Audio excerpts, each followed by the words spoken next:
All right, welcome to The Explainer. Today, we're going to cut through all the noise you hear about crypto. Seriously, we are not talking about moonshots or meme coins. We're talking about a completely different strategy, one that treats certain digital assets less like a lottery ticket and more like, well, a bond for the internet age. Let's dive right in. This quote really just gets straight to the point, doesn't it?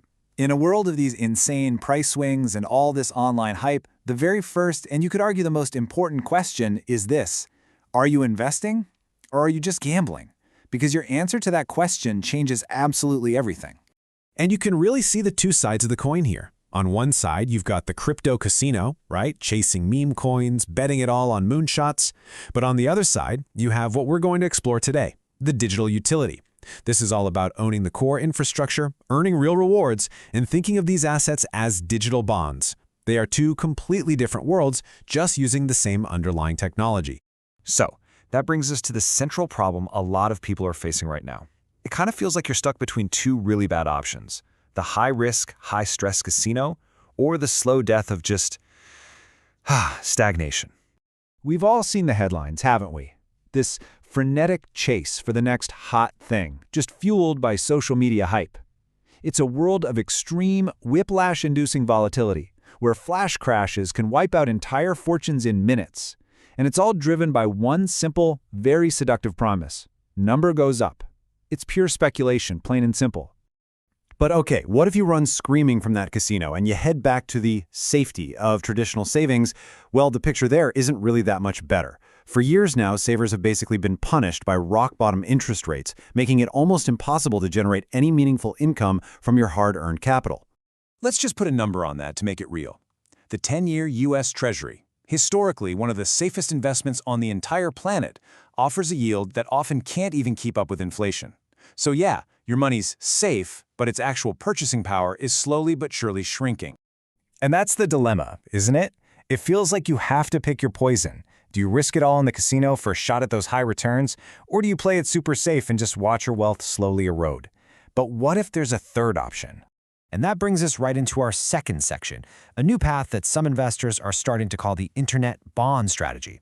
It's really an attempt to find that middle ground, something between reckless gambling and zero growth saving. So first, just a quick refresher on what a traditional bond even is. It's basically a loan. You lend your money to a government or maybe a company, and in return, they pay you regular interest. It's a foundational tool for generating passive income. Just keep that core concept, earning a yield, in your head. Now, take a look at this comparison. On the left, that's the yield from a traditional government bond. But on the right, that's the typical yield you can get from staking Ethereum. And staking is basically getting paid to help secure the network. That huge difference in yield, that's exactly why smart money is starting to pay very, very close attention. The key here is a total mindset shift. Instead of betting on the thousands of different apps, the trains, that are running on a blockchain, this strategy is all about owning a piece of the underlying railroad itself. You're investing in the core infrastructure. Okay, so how does this actually work? How in the world do you get paid for owning the railroad? Well, it's a process called staking, and honestly, it's more straightforward than you might think. Look, the yield you earn isn't some kind of magic internet money. It's a real economic exchange.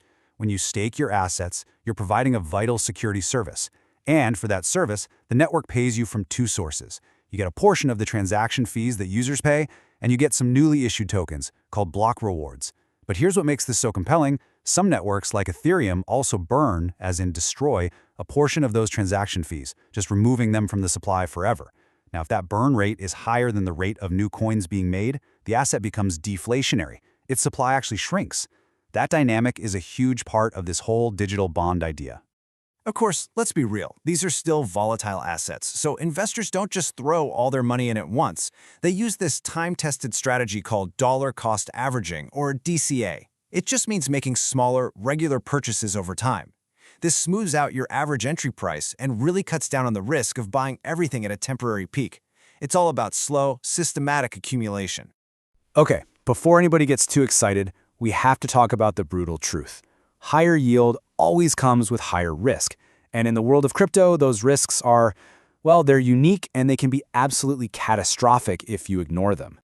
And this isn't just some theory. I mean, look at what happened with the Terra/Luna collapse. This algorithmic stablecoin tried to hold its dollar peg just with code and financial tricks, no actual cash reserves. And it failed, spectacularly.